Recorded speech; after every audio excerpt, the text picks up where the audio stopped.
Oke, saya lanjutkan dari pertemuan yang lalu tentang pendahuluan betapa pentingnya keselamatan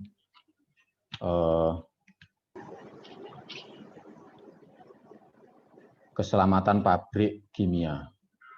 Ya, sebentar. Tadi ada ini.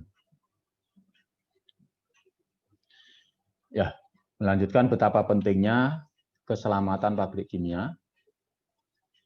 Ya, setelah apa saja yang terjadi kecelakaan di industri kimia maupun apabila kita melakukan safety atau keselamatan dengan profesional, maka harapannya bisa meningkatkan productivity, menurunkan cost, ya, maintenance cost-nya juga bisa dikurangi, capital budget-nya juga bisa dikurangi, insurance cost-nya juga bisa dikurangi. Ya, kenapa? Karena kita meyakinkan bahwa proses kita lebih aman. Ya, kemudian yang terakhir kemarin tentang safety. Jadi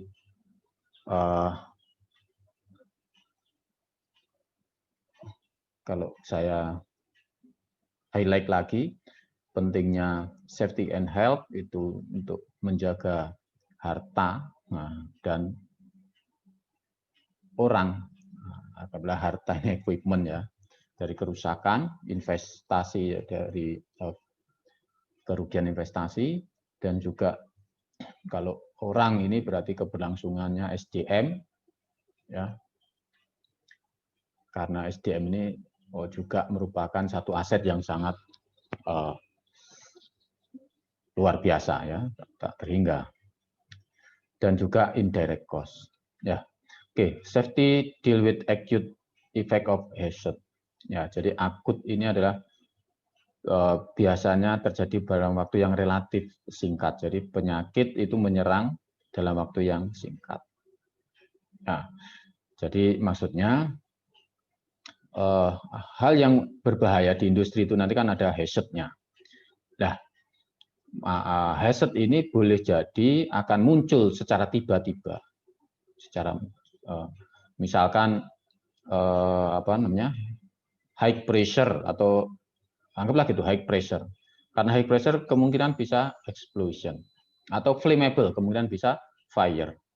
Maka itu bisa muncul secara tiba-tiba dengan waktu yang sangat cepat. Maka oleh karena itu perlu safety, perlu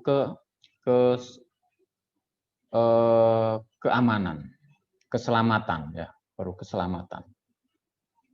Nah, jadi mulai diidentifikasi, sehingga hazard-nya itu nanti diidentifikasi, dievaluasi, dimitigasi supaya tidak terjadi. Karena walaupun sangat singkat, langsung bahaya, misalnya itu dari meledak atau terbakar, waktunya sangat singkat. Kemudian health ini chronic effect of hazard.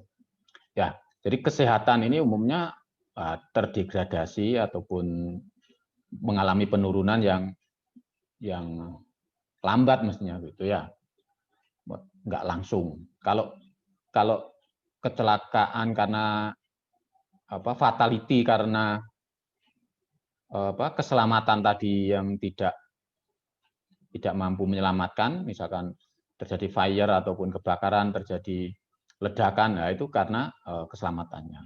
Ya, jadi kalau kesehatan mungkin tiap hari menghirup chemical yang mungkin masih dalam ambang batas, ya. Tetapi karena tiap hari, maka kesehatannya juga akan mengalami penurunan.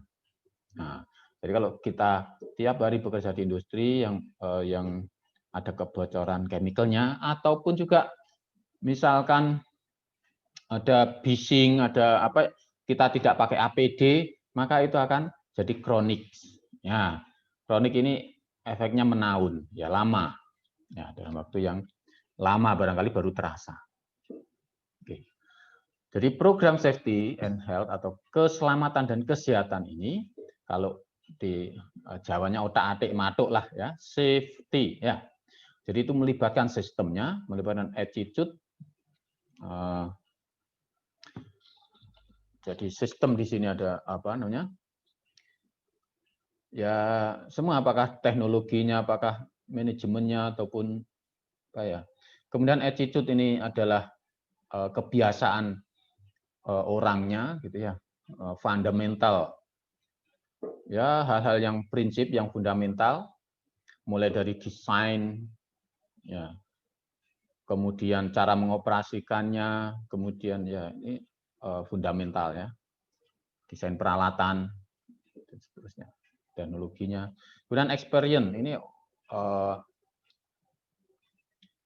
orangnya ataupun ya operator dan seterusnya. Begitu ada hal-hal yang kira-kira menyebabkan terganggunya keselamatan maupun kesehatan, ini harus dicatat. Harus ini, oh berdasarkan data ini, berdasarkan experience ini ataupun pengalaman ini, maka ya. Kemudian time ini dari waktu ke waktu itu perlu diupdate juga, dari waktu ke waktu mempunyai pengalaman ya, dari waktu ke waktu teknologi barangkali juga berubah dan seterusnya. Kemudian yang terakhir ada you, artinya kita sendiri. Jadi suksesnya safety program itu dari sistemnya keseluruhan, manajemennya dan lain sebagainya, kebiasaannya, fundamentalnya, ya, design experience, time, dan kita sendiri. Ini sangat mempengaruhi ya suksesnya atau menjadi kunci suksesnya safety program. Ya. Kalau gini kita misalkan satu ramuan ya, ramuan, adonan begitu ya. Jadi good safety and health program identify and eliminate existing hazard. Ya, identify and eliminate hazard. Excellent one has management system to prevent existence of hazard. Jadi excellent dalam identifikasi dan eliminate itu ya perlu manajemen untuk menghindari adanya hazard. Ya, jadi di situ ada safety management support, safety knowledge, safety experience, safety commitment, technical kompeten. Nah, mungkin aturan-aturan atau rule ataupun undang-undang atau code of practice ya, dan seterusnya itu akan membawa juga itu tadi successful-nya ya. Kalau tadi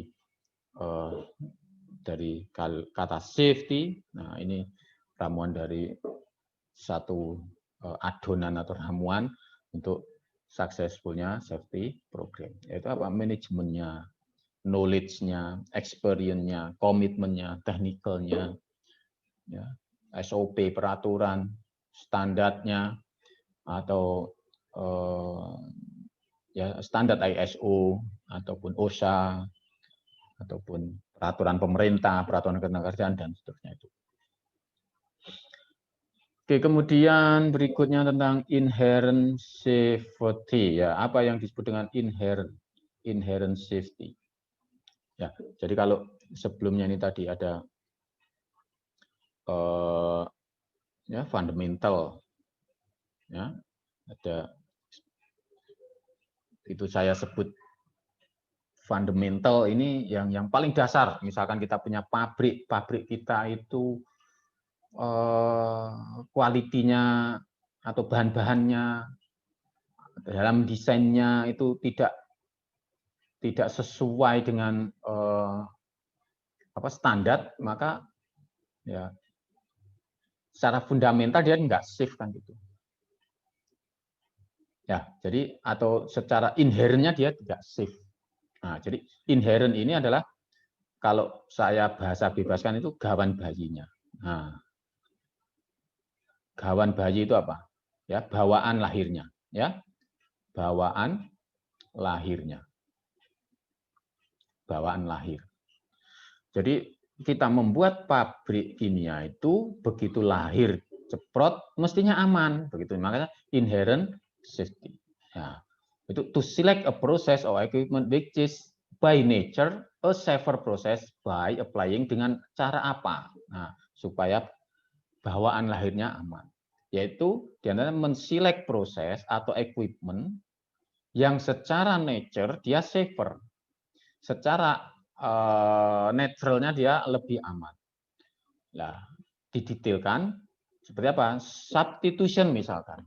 Substitution itu artinya mengganti, avoid using hazardous material, but instead use a safer one. Jadi kalau kita memproduksi katakanlah B dari A plus C, nah misalkan gitu menjadi B produknya, ini misalkan flammable, misalkan hazard. Nah, ada nggak penggantinya ini? Penggantinya C. Kalau ada, diganti. Nah, begitu. Kalau misalkan nggak ada, nah, mungkin minimize ya. Ini saya urutkan penjelasannya aja. Intensification atau reduce inventories of hazardous material in process and storage. Kalau nggak bisa diganti, bisa nggak ya dikecilkan aja apa namanya yang sedikit untuk yang hazard itu. Ya, jadi untuk di minimize. Kemudian misalnya terpaksa ada moderate attention and limitation of effect. Use hazardous material under least hazardous condition. Ya, tadi sedikit ataupun jadi yang hazard material ini ya pada kondisi yang tidak berbahaya, ya, yang tidak berbahaya. Misalkan kalau kita flammable atau toxic atau apa, ya jangan high temperatur atau high pressure kalau bisa begitu. Kalau dari sisi kondisi, ya. Kalau ini tadi mungkin kalau bisa sedikit saja, kalau ini kalau bisa pada kondisi yang tidak hazard, ya, yang hazardnya kecil. Ya, hazard kecil itu ya temperatur ambient, pressure ambient kan gitu. Kalau lebih tinggi berarti kondisinya akan semakin hazard. Kemudian bisa juga ya, ini tadi kalau bisa disubstitusi, nggak bisa ya kecil, kalau nggak bisa juga termasuk juga kondisinya. Dan yang keempat adalah simplifikasi. Ya, disimpelkan kalau bisa proses itu. Ya, memberikan proses of condition that has fewer opportunity to error, for error. Ya, maksudnya ya kalau bisa itu jangan ruwet-ruwet. Kalau semakin ruwet, ya nanti mengendalikannya juga makin susah. Ya, sesimpel mungkin. Ya, simpelnya apa ya? Pasti nanti ada kajian oleh orang kita sebagai chemical engineer. Ya, misalkan apa namanya di recycle-nya ataupun mungkin heat exchanger network-nya atau mungkin teknologinya, misalkan ada 5 reaktor, ternyata semestinya bisa dibuat 3 reaktor dengan bla bla bla teknologi. Berarti kan lebih simpel. Ya, jadi simpel ini relatif ya kalau melihat industri kan memang seperti itu. Ya, kalau lihat gambarnya aja, itu apa aja, ada tangki, ada berbagai peralatan yang ruwet kalau belum tahu. Nah, dan memang ruwet, maka disimpelkan supaya safe, menghindari hal yang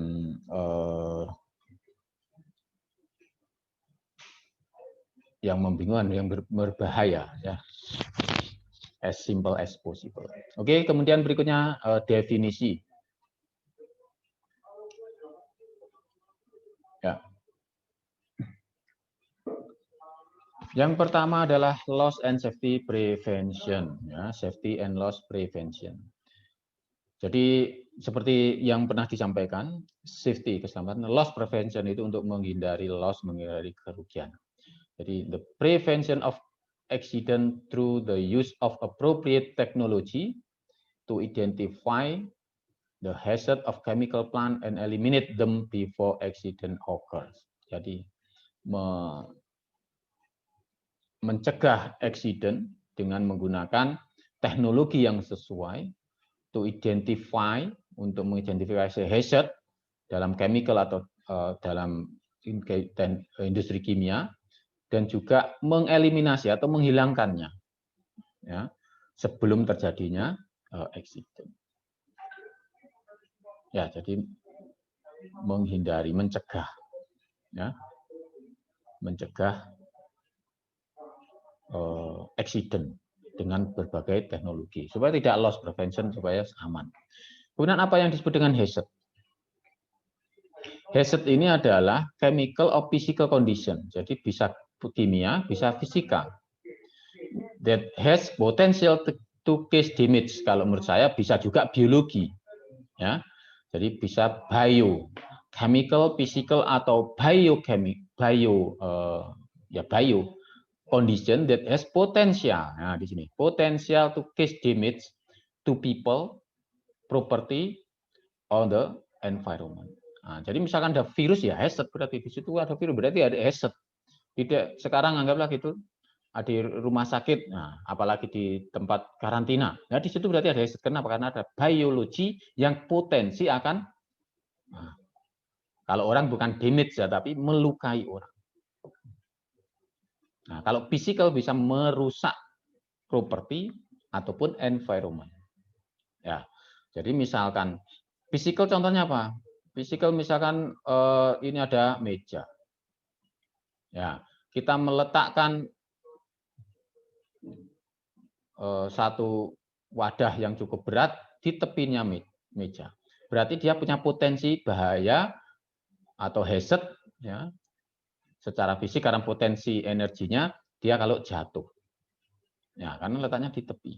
Kalau ini tempatnya di tengah, mungkin hazard-nya jadi berkurang. Kalau di sini hazard, karena potensi fisiknya bisa melukai atau merusak. Oke, kemudian near misses, ya. Near misses an undesirable event which has a potency to cause a serious accident. Jadi kejadian yang tidak diharapkan di mana mempunyai potensi yang serius accident, berarti hampir saja terjadi. Nah, kejadian atau hampir terjadi accident. Nah, itu near misses. Kemudian risk atau risiko, a measure ya. Jadi untuk mengukur risk ya, risiko, ukuran, sebuah ukuran of human injury, environmental damage, economic loss in terms of both incident likelihood or magnitude of the loss or injury. Jadi mengukur seberapa lukanya, seberapa rusaknya, seberapa loss ekonominya. Nah, karena insiden ataupun karena seringnya terjadi insiden itu ya. Jadi karena kecelakaan atau besarnya loss atau besarnya luka. Jadi ya sebenarnya ini tadi measure human injury, environment seberapa besar ya. Karena satu kecelakaan. Nah, kalau near miss itu tadi belum terjadi accident tapi hampir terjadi. Kalau accident itu sudah suatu kejadian, ada insidennya. Jadi unexpected or unplanned, ya, yang tidak diharapkan, tidak direncanakan insiden peristiwa atau sequential ataupun ya tahapan satu insiden, that case injury or illness, material damage or process loss. Jadi insiden tidak hanya pada luka orang, tetapi juga kerusakan ataupun proses loss. Loss ini sudah ada accident ya, proses loss. Jadi bisa kalau orang itu berarti illness ataupun injury, luka ataupun sakit, damage untuk material, kemudian loss untuk proses ataupun secara ekonomi. Nah, kemudian yang berikutnya danger. Nah, danger ini ada arising atau muncul when one is exposed with the hazard. Nah, maksudnya dia muncul apabila ada hazard.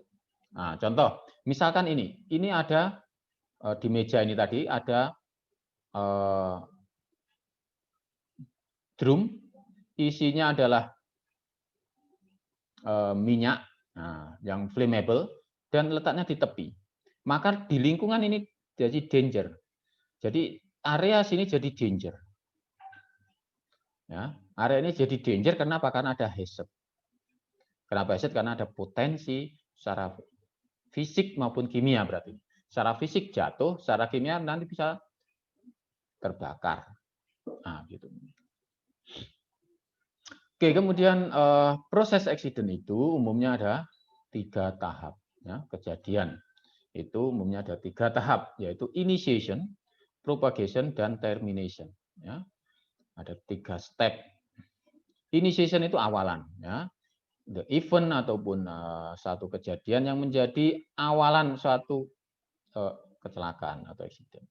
Kalau propagasi yang menyebabkan dia makin besar. Terminasi yang menyebabkan dia makin kecil atau makin hilang. Misalkan ada cloud gitu ya. Ini anggaplah tadi drum isinya BBM, anggaplah bensin. Nah, kemudian ini ada tutupnya, ada cloud. Bau, kalau berbau itu berarti ada cloud kan? Ada cloud itu.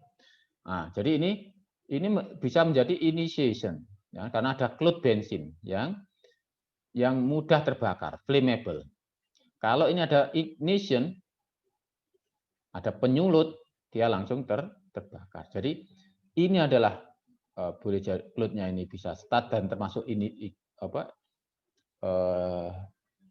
ignition atau sulutan api itu jadi penyebab pertama. Kemudian yang menyebabkan besar propagation adalah jumlahnya bensin ini. Nah, bensinnya ini ada banyak berarti propagation, mengexpand the accident. Ya, event that maintain or expand the accident. Jadi bisa ini menjadi propagation. Kemudian termination-nya apa? Termination misalkan ada fire extinguisher-nya, nah, disemprot, cus. Nah, ini berarti termination untuk menghentikan. Jadi dalam satu accident itu supaya tidak terjadi, ya jangan membuat initiate. Nah, jadi an effective route to ensure that accident when initiate do not propagate and will terminate as quick as possible. Nah, kalau bisa jangan sampai terjadi propagasi, jangan membesar.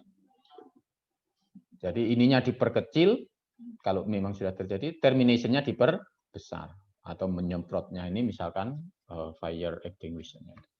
Ya, contohnya apa untuk initiation? Nah, jadi di sini step initiation, efeknya, kemudian prosedurnya. Initiation ini harus diminish ataupun dihilangkan. Propagation harus dihilangkan. Termination harus diperbesar.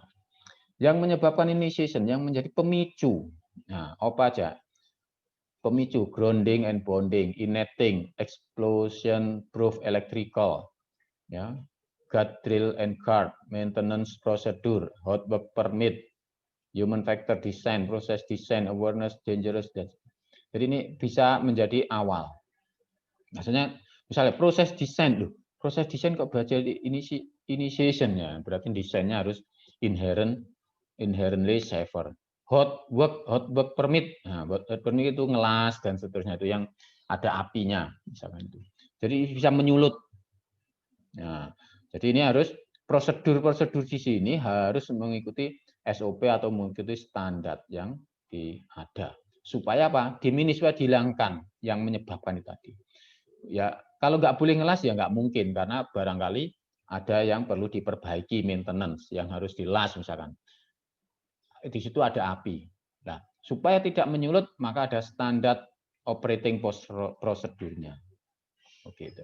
Propagation harus diminish, misalkan apa? Emergency material transfer, reduce inventory, equipment spacing, layout, non-flammable contraction material installation. Jadi misalkan ini saya ambil aja equipment spacing and layout.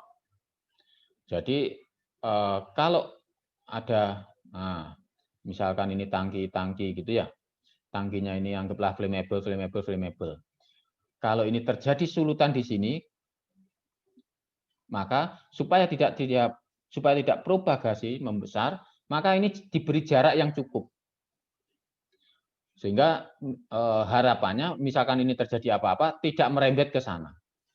Maka di situ ada spacing and layout-nya. Ya, perkiraan tidak menyulut ke sebelahnya. Misal kalau dari segi itu. Misalkan reduce inventories of flammable material, ya, kalau bisa dikurangi ya penggunaan flammable material dan seterusnya. Nanti kalian bisa ya. Installation of check and emergency shut off valve. Jadi di situ diinstall emergency shut off valve. Jadi pada saat emergency valve-nya nutup. Nah, pada saat nutup supaya flammable-nya hilang atau toksiknya hilang. Tidak bergerak, tidak berjalan. Oke, kemudian termination ya, dibesarkan, increase. Nah, termination apa? Upaya-upaya ataupun tindakan ataupun apa yang berhubungan dengan termination, yaitu firefighting equipment, relief system, sprinkler system, installation check, emergency shut off. Nah, ini mestinya ini di bawah ya. Nah, jadi propagation diminish dengan cara ini. Propagation diminish dengan install check, emergency shut off. Kemudian termination di-increase dengan cara juga installation check off, emergency shut off. Jadi upaya ini untuk memperbesar termination atau memperkecil propagation. Dua-duanya sama, bisa. Ya, sprinkler di situ ada nyemprot, relief, ya, sprinkler nyemprot pemadam, firefighting juga memadamkan, relief system misalkan ada high pressure, maka ada relief, terlepas. Lepasnya di mana ya? Kalau memang berbahaya, dilepaskan perlu storage. Kalau tidak berbahaya, dilepas ke udara. Maka menghindari ledakan. Oke, kemudian berikutnya nature of accident process ya. Jadi umumnya accident yang ada di industri kimia itu 3 ini. Kalau enggak kebakaran, ledakan, toxic release ataupun pelepasan bahan beracun. Yang paling sering atau paling potensi fatal atau yang paling ekonomi loss apa? Nah, ini ada masing-masing punya sendiri, ya, karakter sendiri. Probability of occurrence, kemungkinan terjadinya, sering terjadinya. Ini fire ini tertinggi. Nah, explosion intermediate, toxic low. Jadi umumnya ini secara nature itu ataupun secara data yang sering terjadi antara 3 ini adalah fire. Tetapi kalau terjadi kemungkinan dia memakan korban potensial fatal itu yang high itu yang nomor 3. Yang nomor 3 apa ini?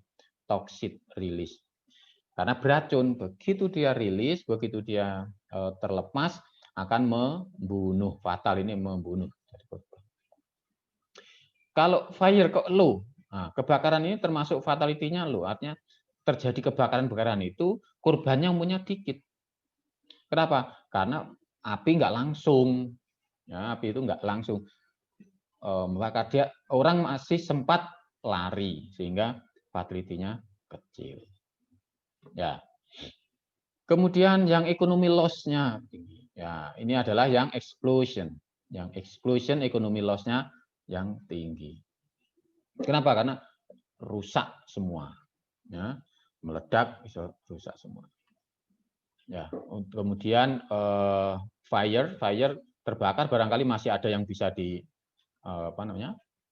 benahi, misalnya diperbaiki. Kalau meledak ini kan hancur. Kemudian kalau toxic release low, ekonominya low tapi membunuh besar. Jadi ada beracun misalkan terlepas, banyak orang menghirup, pingsan, jadi fatal. Nah, tetapi equipment-nya nggak apa-apa, makanya potensi ekonominya ya kecil, tapi potensi ke fatality-nya paling besar. Ya, saya kira ini keterangan yang sudah saya sampaikan. Oke, nature of accident process, kalau tadi ada 3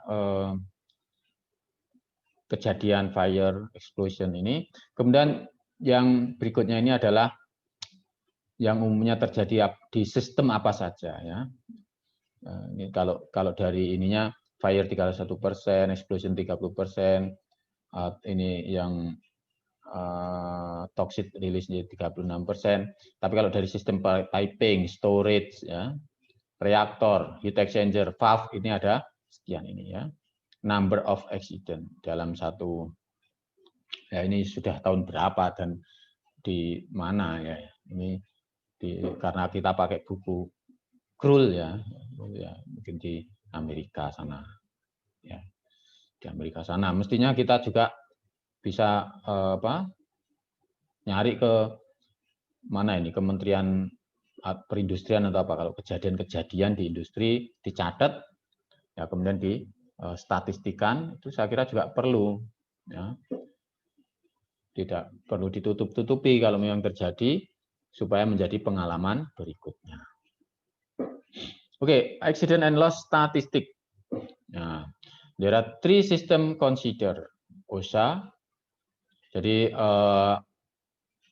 untuk statistik ya, statistik adanya kecelakaan itu tadi, umumnya ada OSHA, ada FAR, ada fatal accident rate, ada fatality rate or death per person per year.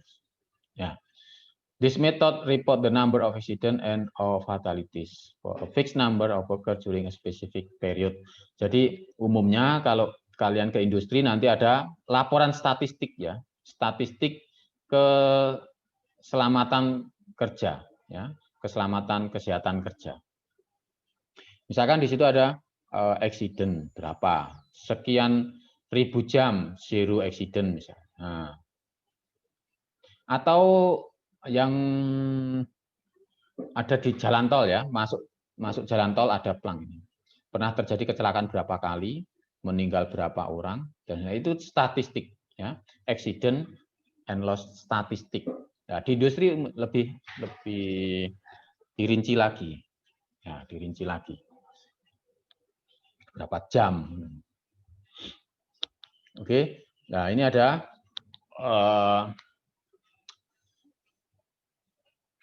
hitungannya begitu ya. Ada based on case per 100 worker per year.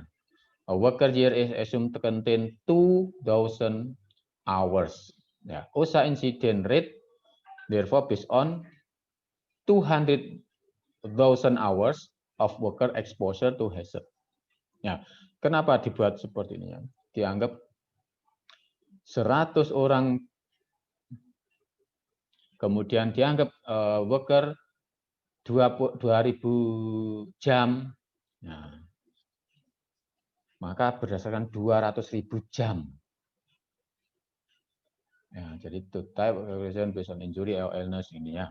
Kemudian FAR berdasarkan 1.000 employee. Maksudnya misalkan ini ada kejadian kecelakaan setiap 2.000 jam itu untuk 100 orang ada berapa? Nah, ini kalau yang berikutnya based on 1,000 employees working their lifetime. Lifetime itu lama hidupnya ya. Diasumsi 50 tahun bekerja. Nah, ini biasanya oleh British ya. Jadi 1.000 employee per 1.000 pekerja dalam lifetime-nya itu terjadi fatal berapa? Karena kerja ya ini. Fatal accident rate karena kerja. Kemudian berikutnya, independent of number of hours, fatality rate based on the number of fatality per year and total number of people in applicable population. Ya, jadi ini berdasarkan populasinya di situ. Ya, jadi independent number of hours, tidak dipengaruhi jumlah hournya. Kalau ini kan kita cari hournya. 50 years itu berapa hour kan tahu. Ini ada hournya. Ini independent hour based on number fatality per year, total number people in population. Nah, nanti saya kasih apa namanya contoh soal untuk itu. Ya, untuk perhitungannya ini FAR, fatality rate, OSHA, dan ada juga di buku Krull ya untuk rumusannya. Oke, saya lanjutkan. Responsible care. Ya, responsible care. Itu apa? Responsible care. Namanya responsible care. Jadi care itu peduli, responsible tanggung jawab ya. Ya tanggung jawab, ya bertanggung jawab lah gitu. Ya. Itu apa? Adalah inisiatif atau satu kegiatan chemical industry adopted by chemical companies to improve continuous HSE performance of their operation and product in manner responsible to the concern of the public. Jadi inisiasi ataupun kegiatan industri kimia ya untuk meningkatkan keselamatan kesehatan kerjanya ya di operasi maupun dalam membuat produk ya artinya ya operasi teknik kimia lah gitu aja, dan responsibel ke publik ya, jadi boleh katakan apa itu CSR atau apa ya bisa juga, tapi khususnya di dekat dengan industri kimia itu. Jadi dengan cara bagaimana ya edukasi ataupun dengan cara pelatihan misalkan kalau ada ini nanti seperti apa, jadi care terhadap publik di sekitar industri kimia. Misalkan kalau nanti membau ini tolong tutup hidung pakai ini ya dikasih, nah, berarti kan care, dikasih penutup hidungnya, atau kalau nanti bising maka tutuplah telinga dengan ini, dikasih ya plaknya misalnya itu ya. Jadi itu umumnya di industri kimia itu ya apa namanya ada, pasti ada ya, apalagi pada saat mau mendirikan aja sudah ada AMDAL, analisis mengenai dampak lingkungan. Nah, dampaknya itu tidak hanya kepada lingkungan dalam arti alam, tetapi juga ya kepada manusia. Ya, jadi care baik alam maupun manusia. Kenapa? Ya respond to public concern. Ya, kalau tidak apa namanya care terhadap publik, ya bisa jadi terancam industri kita. Artinya ya diprotes kan, dengan adanya pabrik ini menyebabkan banyak orang sakit, banyak orang yang ataupun sawahnya menjadi tandus, tanahnya menjadi tandus, tidak menghasilkan. Nah itu jadi maka respon transport use disposal chemical. Jadi misalkan ada limbah, ya, penggunaannya, transportnya atau manajemen, di situ harus ada concern. Kenapa? Karena efek negatifnya, ya, efek negatif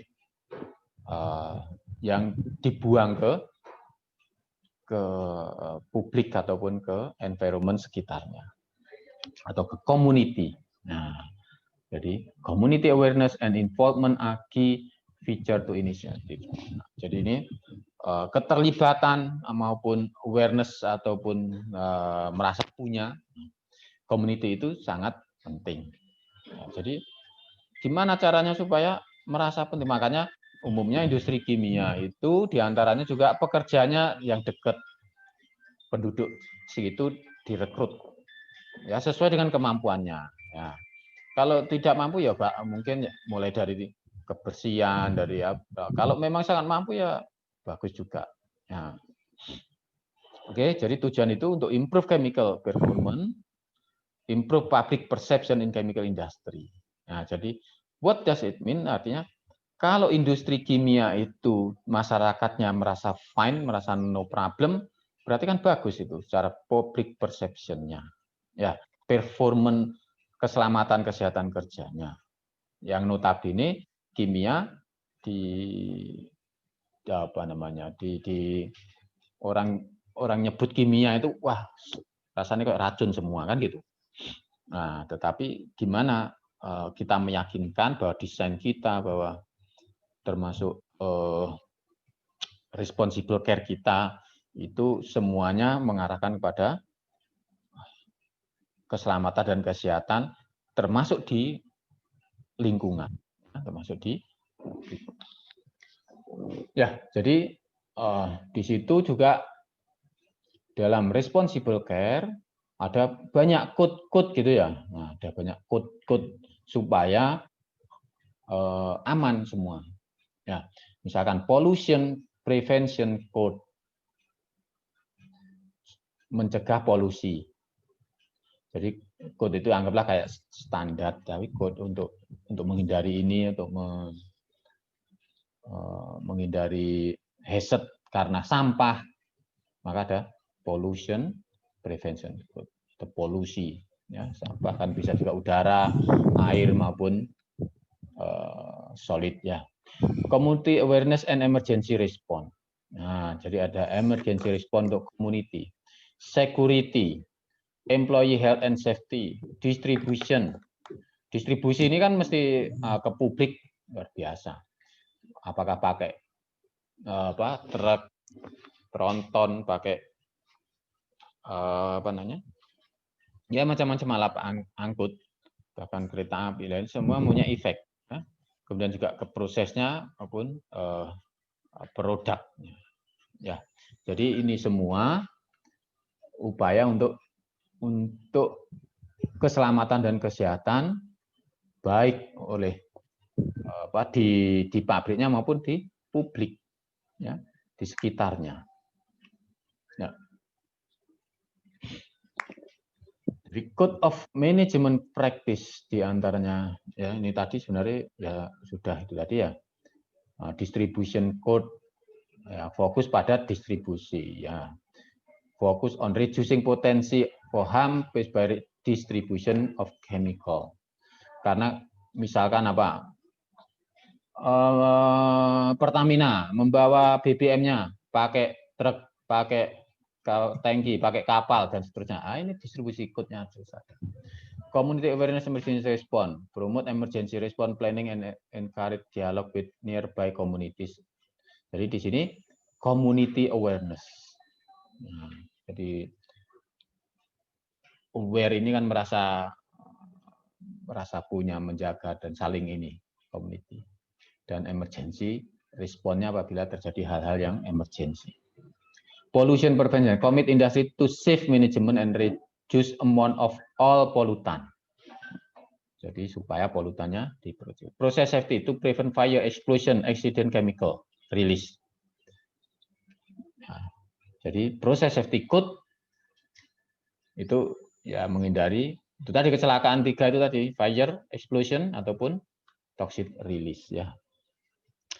Oke, and then code of management practice, employee health and safety code. Nah, ini untuk health, employee health ya, kesehatan pekerja ya, and safety ya. Protect and promote health and safety employee atau pekerjanya ini, dan juga visitor ataupun orang yang berkunjung di situ selain pegawainya. Memprotek kesehatan dan keselamatannya. Ya. Product stewardship to make health, safety, and environment protection appear all stages of chemical product life from design to disposal. Jadi ini meyakinkan bahwa memang produk sebenarnya juga masuk dalam proses ya. Dari desain sampai ke limbah itu semuanya ada priority to environment protection. Ya. Kemudian security code ya, with address facility, cyber transportation, ya, cyber transportation security required companies of the conduct comprehensive security, vulnerability assessment, implement security enhancement. Ya, jadi di sini ya security ya, apakah bahkan cybernya, transportationnya, ya semuanya ya yang vulnerability ataupun yang mudah kena serangan apalah begitu ya. Maksudnya yang lemah di situ, yang lemah di mana fasilitas-fasilitas yang kira-kira ini punya celah untuk terjadi kecelakaan dan sebagainya harus dijaga. Ya, harus sudah punya punya cara, metode untuk supaya itu tidak terjadi. Ya, the code also require company to create security management system. Ya. Jadi di sini manajemen sistem, kalau kita ngomong manajemen sistem itu nanti bisa banyak sekali ya, so kompleks. Artinya bisa SDM orangnya maupun teknologinya, peralatannya, investasi dan seterusnya. Ya. Okay. Which are documented to provide quality control and assurance. Ya, jadi ini harus didokumentasi untuk meyakinkan ya quality control maupun assurance-nya. Ya. Oke. Berikutnya sebenarnya ini masing-masing ada kalau baca di Krul, kecelakaan atau bencana yang ada di industri kimia. Ya, the most cited industrial disaster. Ya, pernah juga kalian memutar satu video di Texas. Nah ini, kan sudah diputar nih video ini, animasinya. Yang paling terkini tadi update itu, yang kemarin itu bagus sekali karena membuat animasi seperti itu perlu kajian yang luar biasa, ya, investigasinya dan seterusnya. Sebelumnya animasinya tidak seperti itu. Nah, kemarin saya minta untuk membuka ini kan. Nah, selain di Texas, ada di Fixboro 74, ada di Bhopal. Nah ini, Bhopal ini sangat besar ininya, ya, fatality-nya. Di Seveso Italia, di Pasadena, di Pemex LPG terminal, ya, dan Bright Speaker. Jadi ini termasuk disaster, bencana. Ya. Sekarang ada tugas berikutnya. Jadi ini karena ini ya supaya aktif kalian juga ya. Prepare a presentation of any above chemical plant disaster. 6 presentation, slide termasuk title. Kalau sudah saya tulis di situ, intinya menjawab 5W1H. Kemudian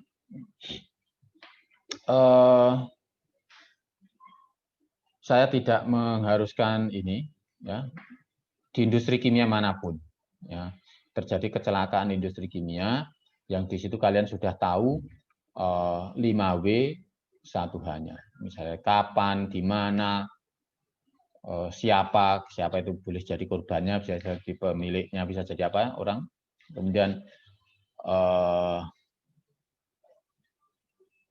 what, when, ya kapan, where, di mana, why, mengapa, kemudian apa, who, siapa, ya begitu. Kemudian how dengan why barangkali berbeda. How itu kronologisnya, ya. Kenapa kok bisa seperti itu?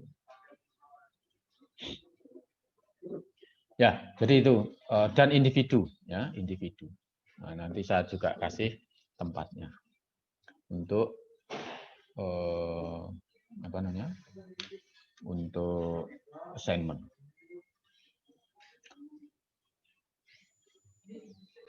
Oke, sampai sini ada pertanyaan?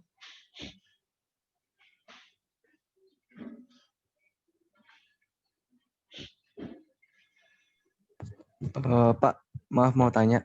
Ya. Itu tadi tugas presentasi berarti terserah ya Pak ya, mau milih case yang mana Pak? Ya, case mana boleh. Ya baik, terima kasih Pak. Ya, kecelakaan industri kimia. Tapi harapannya yang sudah tahu ya, yang sudah tahu maksudnya kenapa itu terjadi, bukan masih tanda tanya. Kalau baru saja terjadi, kan masih dalam investigasi. Jadi belum tahu kira-kira penyebabnya apa sih simpang siur. Ya, jadi cari yang sudah diinvestigasi sehingga tahu penyebabnya dan bagaimana kok bisa terjadi. Hanya 6 halaman saja, atau 5 lah, karena yang satu kan judul. Oke, ada lagi?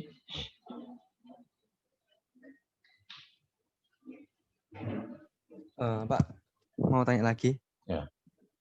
Kalau misalnya kebetulan nih ada beberapa dari kami yang memilih case-nya itu sama gitu, apa boleh Pak? Case-nya kan ada banyak sekali. Yang penting tidak janjian. Ya, case itu ada banyak sekali. Kemarin ada di CSB, barangkali kalian juga bisa di yang lain. Ya.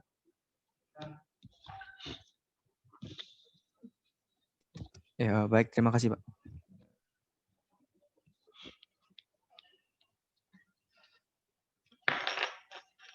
Kalau tidak sengaja sama dan sudah dikumpulkan, nggak apa-apa. Tapi kalau sengaja dicarikan sama-sama, ya tahu sendiri ya. Nah, ingat janji insinyur atau karakter seorang insinyur. Nah, truth ataupun jujur. Honest ya. Jadi kejujuran, tanggung jawab dan seterusnya. Oke, kemudian apa lagi? Ada pertanyaan?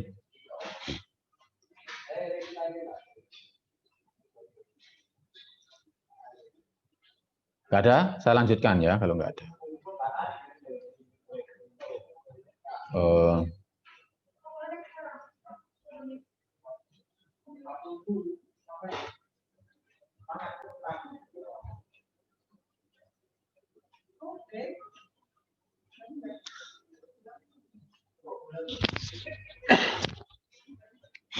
Jadi chapter kedua yaitu tentang peraturan. Chapter pertama itu introduction penting karena penting maka perlu aturan. Sehingga aturan nanti banyak sekali yang namanya aturan-aturan yang menyangkut tentang keselamatan dan kesehatan kerja. Ini nanti saya buat aturan secara internasional dan nasional. Dan itu saya ambil salah satu dulu ya, satu nanti saya kasih PDF-nya sudah ada. Kalian bisa download di Classroom ya. Pertama tentang OSHA. OSHA Occupational Safety and Health Administration. Ya, ini di US Department of Labor ya. Oke. Purpose-nya apa tujuannya? Ya, to provide worker with introductory information about OSHA. Ya, tentunya untuk melindungi workers. Ya. Why OSHA important to you? What right do you have under OSHA? What responsibility does your employer have under OSHA? Jadi occupational safety health sama saja. Ya ketiga keselamatan dan kesehatan kerja. Nah, di situ ada administration atau apa, act dan sebagainya. Jadi sebenarnya sama dengan pendahuluan tadi, cuman ini kita masuk ke detail ke aturannya ya. Walaupun di internasional ya sama untuk menjaga workers, menjaga investasi, menjaga equipment, menjaga environment dan seterusnya. Oke. Why is OSHA important to you? Nah, jadi topiknya ini tadi ini ya. Why important to you? Ya, walaupun nanti nggak tahu apa sama. Jadi barangkali juga saya nggak langsung menyelesaikan semua detail, semua kalian baca langsung bisa ya. Jadi kenapa OSHA penting? Ya, di antaranya 4.405 workers were killed on the job in 2013. Ya, 4.405 pekerja itu meninggal di tempat kerjanya di tahun 2013 atau 3,2 per 100.000 full time workers. Kemudian an average of nearly 12 workers die every day. Jadi ini statistik di Amerika ini padahal ya, belum seluruh dunia ini. 797 Hispanic or Latino workers were killed from work related injury in 2013. Ya, sekitar 3 million juta serious workplace injury and illness were reported by private industry employer in 2012. Ya. Jadi serious workplace injury, luka ataupun sakit yang serius di tempat kerja.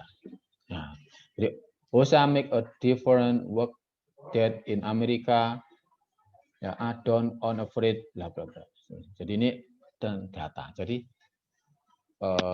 bisa kalian selalu pakai ya untuk mempengaruhi orang atau menyampaikan ke orang lain. Yang pertama adalah data. Kenapa ini penting? Jadi pertama ngomong adalah data. Ya. Misalnya, kenapa kita harus belajar online? Ya, karena data. Orang yang kena ini COVID sekian punya dan sekian. Jadi itu oleh karena itu, nah, jadi begitu data, kemudian ada ajakan atau apa. Oleh karena itu, nah, nanti oleh karena itu ajakannya itu jadi enak. Misalkan Kenapa kita, kalau kalian mau jualan apa? Mau jualan apa? Jualan kamera misalkan gitu ya. Kenapa kita harus beli kamera ini? Ya berdasarkan data orang penggunaan belajar daring sekian berapa. Nah, umumnya ada kendala begini begitu. Nah, itu adalah data. Oleh karena itu perlu kamera yang bisa nulis sana, nulis ini, atau kamera yang high density dan seterusnya. Mungkin bisa di atau chemical. Kenapa perlu chemical? Berdasarkan data chemical ataupun sekarang ini orang memakai chemical yang seperti ini seperti itu. Nah, pada chemical ini itu bisa merusak ini. Maka ada pengganti yang saya produk ini. Nah, oleh karena itu bisa menyelamatkan dan seterusnya. Jadi kalau orang dikasih data dulu itu akan terbawa. Nah, itu tadi selingannya dalam hal marketing. Oke, history of OSHA. Nah, jadi history. OSHA stand for Occupational Safety and Administration, agency of US Department of Labor. OSHA responsible to improve worker safety. Tahun sekian, sign OSHA Act. Ya. Kemudian this Act create OSHA, the agency. Jadi akte atau jadi biasanya setelah akte nanti kemudian jadi apa? Jadi undang-undang jadi yang OSHA mission. The mission of OSHA is to assure safe and helpful working condition for working men and women by setting and enforcing standard by providing training, outreach, education, assistance. Jadi kalau dibolak-balik intinya untuk menyelamatkan ya, assure safe and helpful working condition. Untuk yakinkan bahwa memang aman dan sehat di tempat kerja. Ya, itu dari orang. Kalau dari aset, investasi dan seterusnya ya supaya tidak rusak, tidak rugi dan sebagainya. Some of the OSHA does to carry out its mission are developing job safety, health standard, enforce them through work site inspection.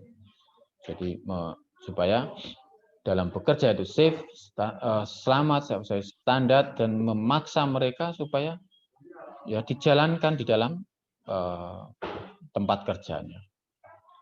Ya, memberikan training sehingga akhirnya apa? Perlu training, perlu macam-macam di dalam turunannya itu supaya sehat, supaya selamat, maka apa saja yang diperlukan sehingga nanti ada turunan banyak. Kalau kita di industri kimia ada namanya PSM, Process Safety Management. Di situ ada 14 elemen. 14 itu apa saja ya, mulai dari informasi, desain, HACCP, dan seterusnya. Nah, nanti akan ke sana. Jadi turunannya banyak. Kenapa, Kak? Yang ujung-ujungnya kita ingin meyakinkan orang itu aman, sehat, selamat. Ya. What right do you have under OSHA? Nah, apa hak dalam OSHA?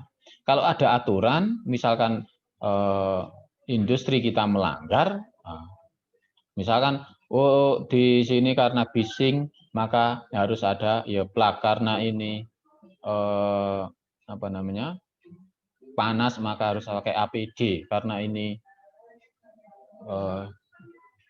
beracun maka harus pakai penutup masker dan seterusnya. Nah, aturannya misalkan gitu, maka pekerja punya hak untuk menuntut apa itu. Ya, sehingga safe and helpful workplace. Know about hazardous chemical. Jadi dikasih tahu. Report injury to employer. Complain.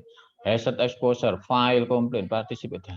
Jadi itu bisa Anda kembangkan. Yang penting sudah punya bayangan ke sana. Ya, jadi diantaranya apa? Worker right ataupun haknya pekerja itu ya poster, barangkali poster di sini ada dangers, di sini ada perlu pakai ini, pakai itu. Jadi ada poster-poster di tempat-tempat kerja kita untuk melindungi kita. Ya, safe and helpful workplace. Nah, jadi mungkin ini nanti ada aturan lagi yang lebih detail untuk melindungi workers ini apa lagi ya, OSHA, Health Act, OSHA dan seterusnya. Nah, nanti mungkin di transportasi, mungkin di disposal ataupun pengolahan limbah. Nanti tim ini akan jadi lebih detail ya aturan-aturannya. Nah, ini akan meyakinkan safe and helpful workplace. It is duty of employer. Jadi ini adalah tugasnya employer ataupun pimpinan perusahaan untuk menyediakan workplace that are free of known dangers.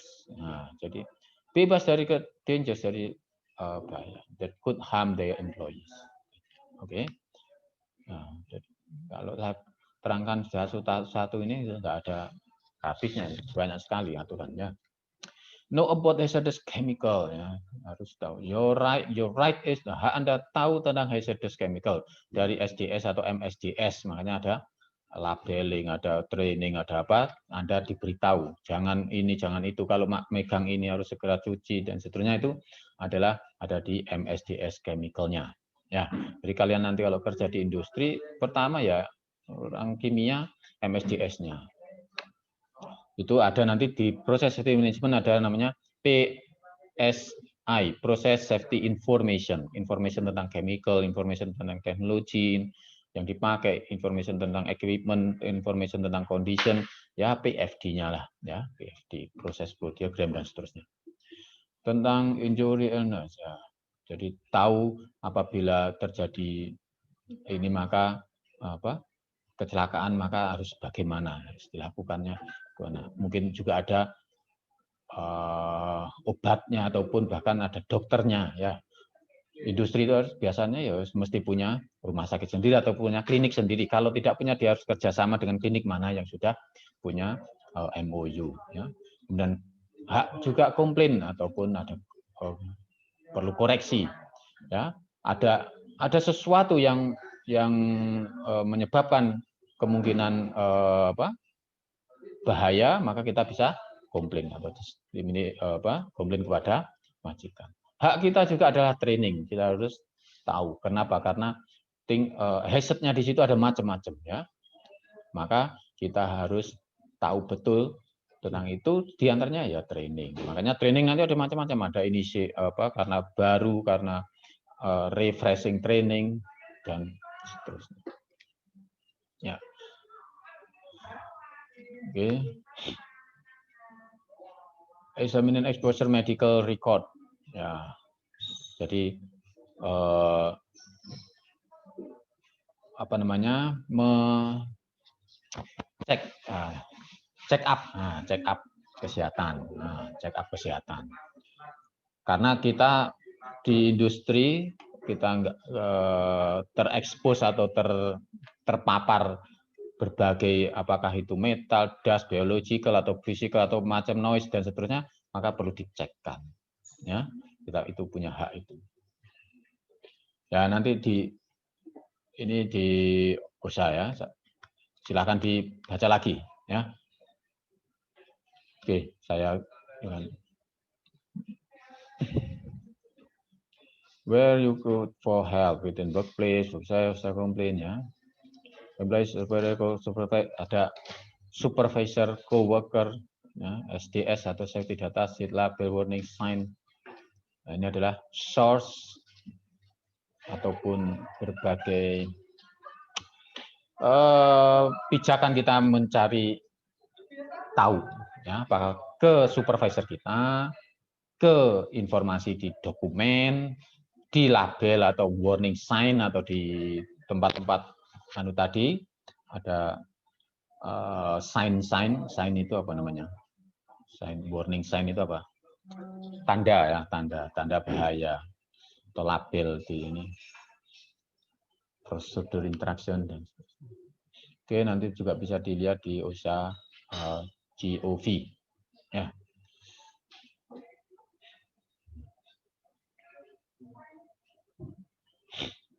Ya, itu peraturan yang internasional. Ini nanti bisa kalian baca lagi, itu peraturan internasional. Sekarang saya ke peraturan yang nasional. Nah, jadi untuk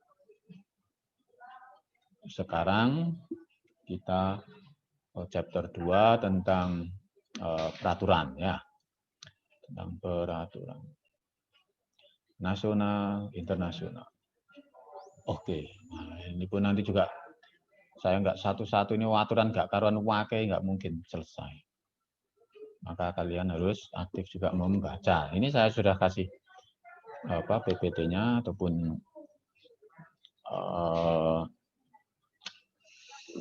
rangkuman. Nah, jadi sejarah kebijakan SMK 3. SMK 3 apa? Jadi kalau tadi OSHA, International Occupational Safety and Health, keselamatan dan kesehatan kerja. Nah, ini SMK 3 ya sama aja. Sistem manajemen K3, K3 kesehatan keselamatan kerja. Jadi pelaksanaan K3 sesuai Undang-Undang Nomor 1 Tahun 70 ya, secara eksplisit merupakan pelaksanaan K3 secara sistem. Ya, skema K3 ini dikeluarkan sejak 96 melalui Permenaker ya, tenaga kerja ya, Menteri Tenaga Kerja nomor 5 Menteri 96. Di internasional perubahan tadi ada sebenarnya selain OSHA nanti ada ISO, ada ILO ya, ILO International Labour Organization mungkin punya guideline juga. Kalau bahkan kalau tertarik di dunia peraturan ini ada jurusannya, jurusan tersendiri, hukum khusus ketenaga kerjaan. Ilmu hukum bukan perdata, perdana, tapi hukum tentang ketenaga kerjaan. Ya, SMK 3 ditegaskan kembali Undang-Undang Nomor 13 Tahun 2003 Pasal 87 dan mengamanatkan pedoman penetapan Pemerintahan Nomor 50 2012. Ya. Jadi perkembangan ada OSHA 18.000, ada 18.001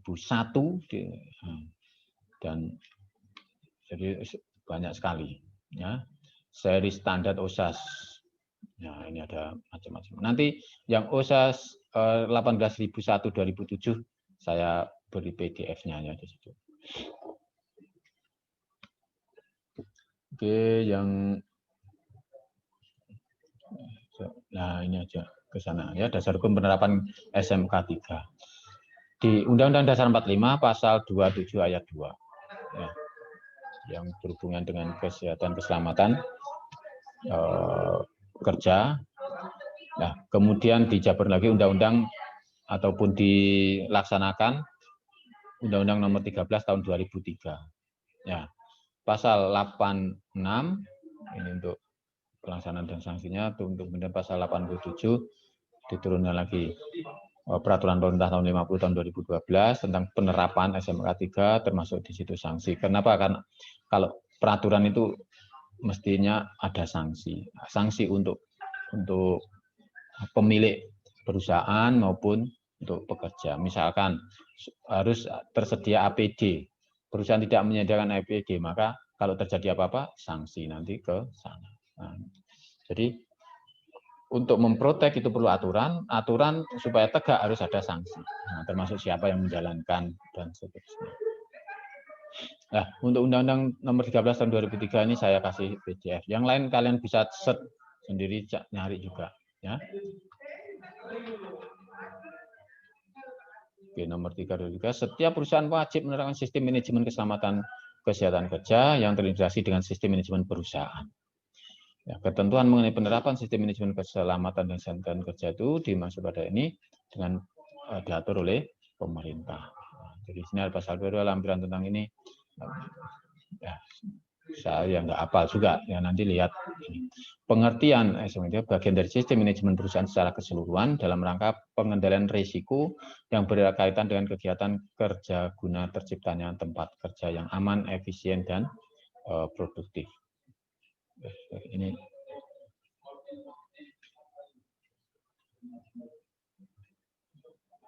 kok nggak muncul ininya ya, apa pointer.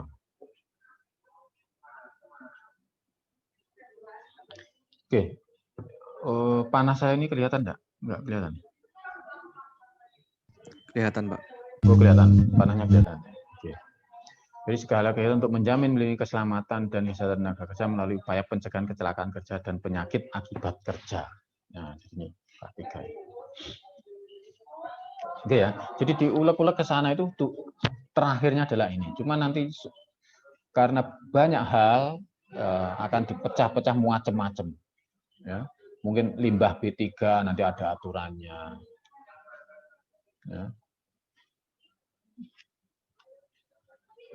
Kemudian audit SMK 3, pemeriksaan secara sistematis, independen terhadap pemenuhan kriteria yang telah ditetapkan untuk mengukur suatu hasil kegiatan yang telah direncanakan dan dilaksanakan dalam menerapkan SMK 3 di perusahaan. Jadi ada audit, sistem auditnya, diperiksa secara sistematis, independen. Nah, jadi untuk meyakinkan bahwa semua yang ada di peraturan itu dijalankan, nah, maka perlu audit.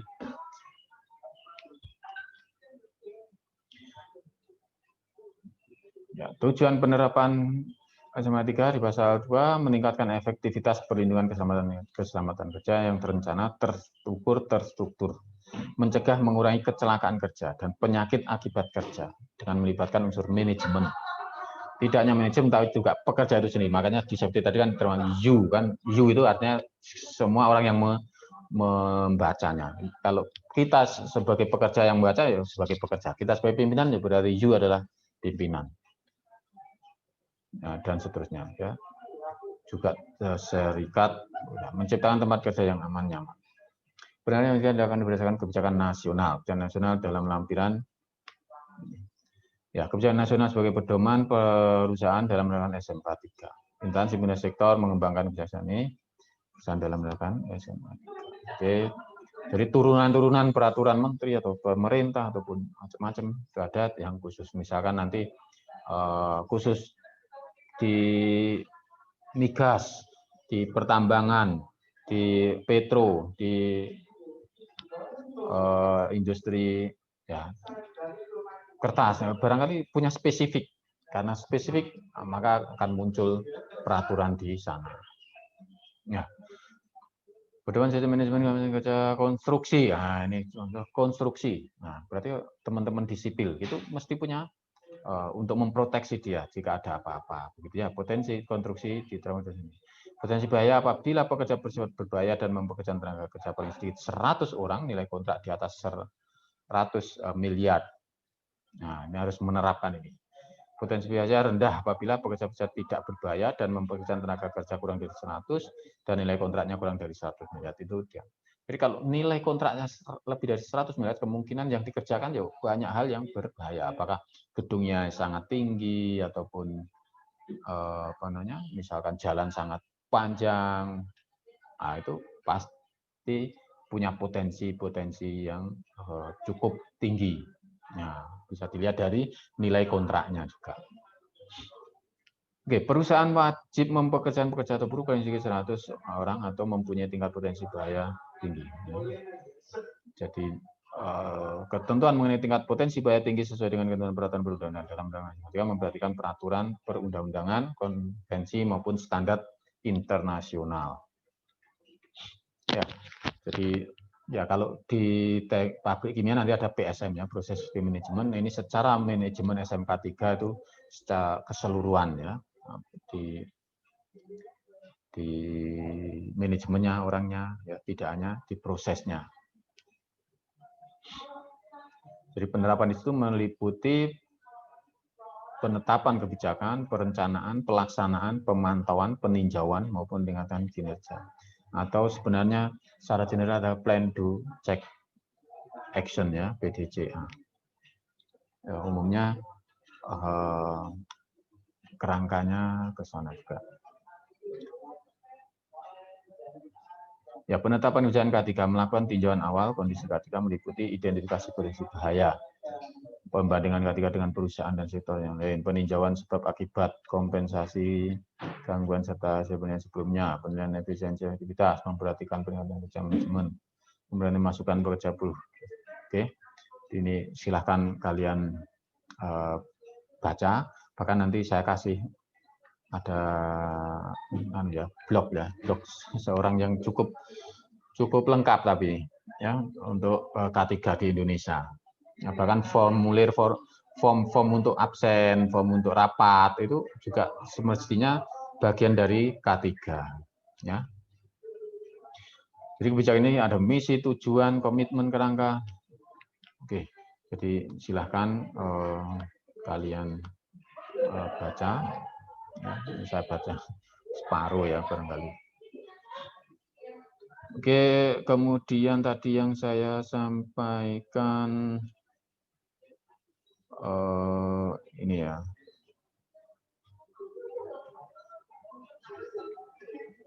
Ini sebenarnya juga yaitu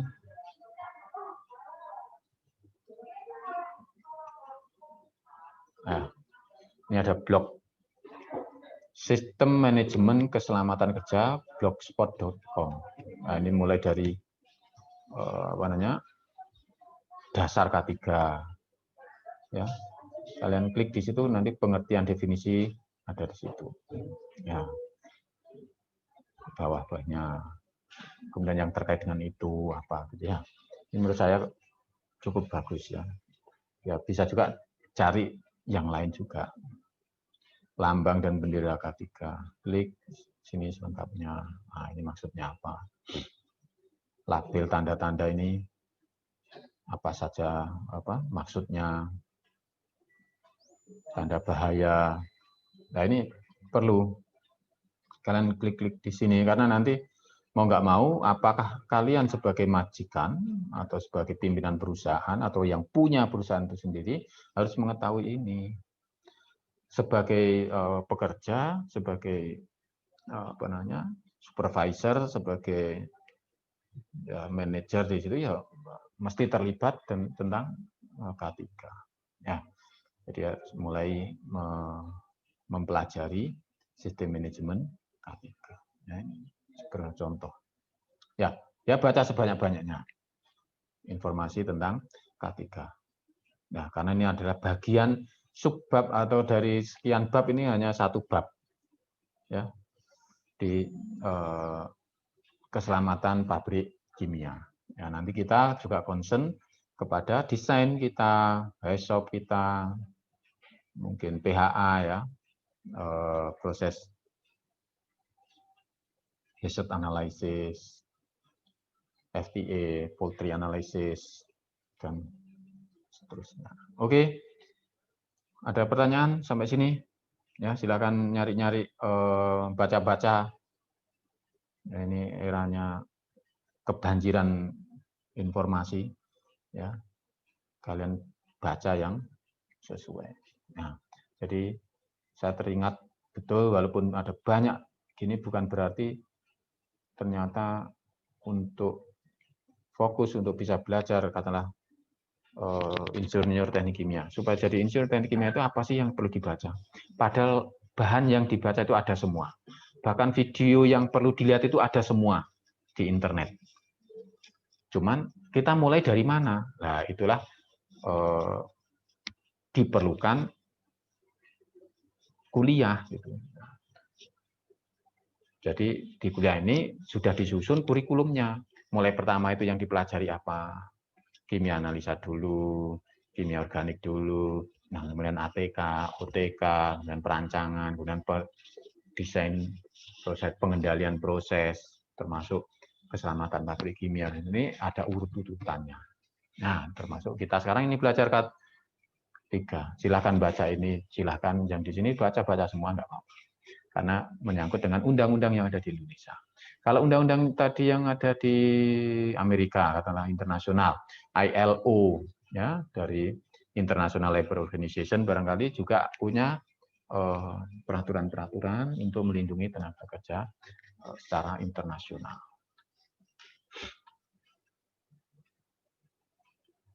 Ya, saya stop. Ya, ada pertanyaan? Sebelum saya akhiri.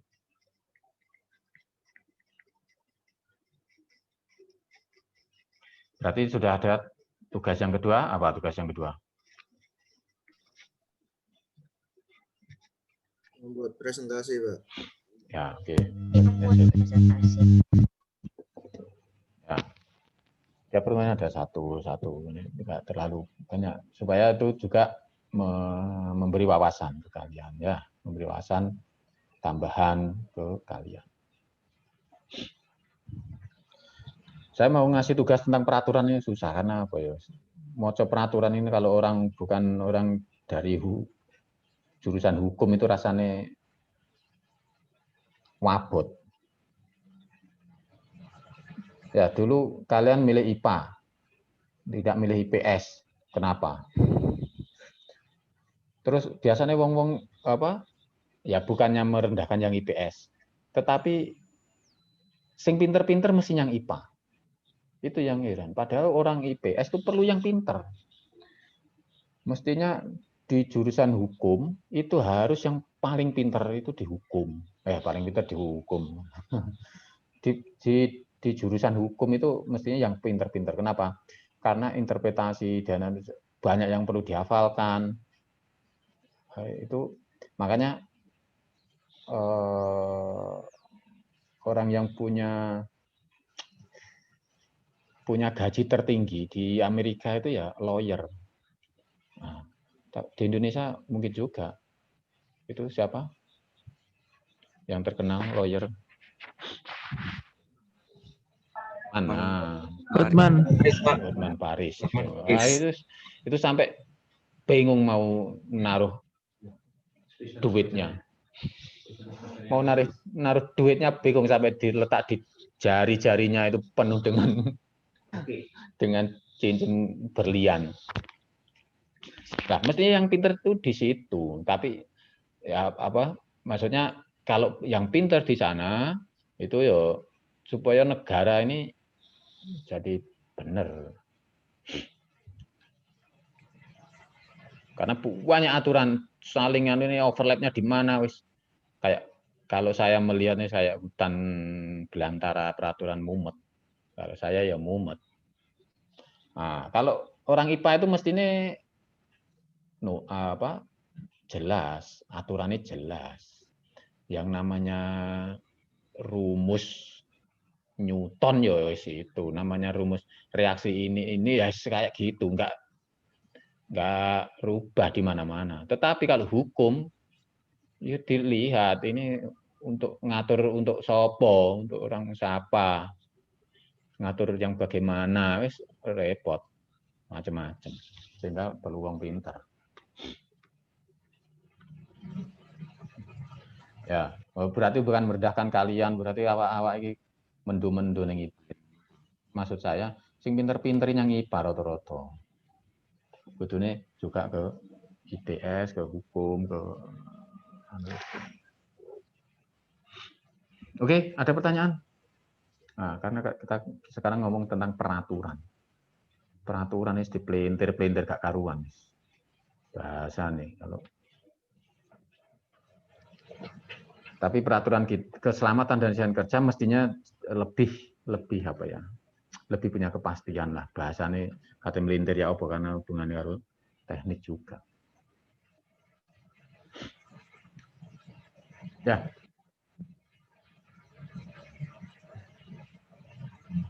Pak, maaf mau konfirmasi lagi. Tadi tugas yang slide itu individu atau kelompok ya, Pak? Individu sudah satu di situ. Ya. Terima kasih, Pak. Nah, kalau kelompok ini agak bingung juga saya ini. Mungkin nanti ya ada waktunya kalau kelompok. Karena ya kan nggak banyak toh. Cuma 6 mudah-mudahan nggak terlalu memberatkan. Tapi memberi banyak inspirasi. Oke, saya akhiri.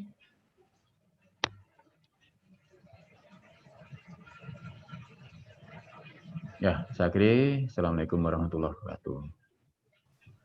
Waalaikumsalam warahmatullahi wabarakatuh. Terima kasih Pak. Ya, Masih Pak. Tolong ditulis berita acara ya. Berita acara ditulis. Baik Pak.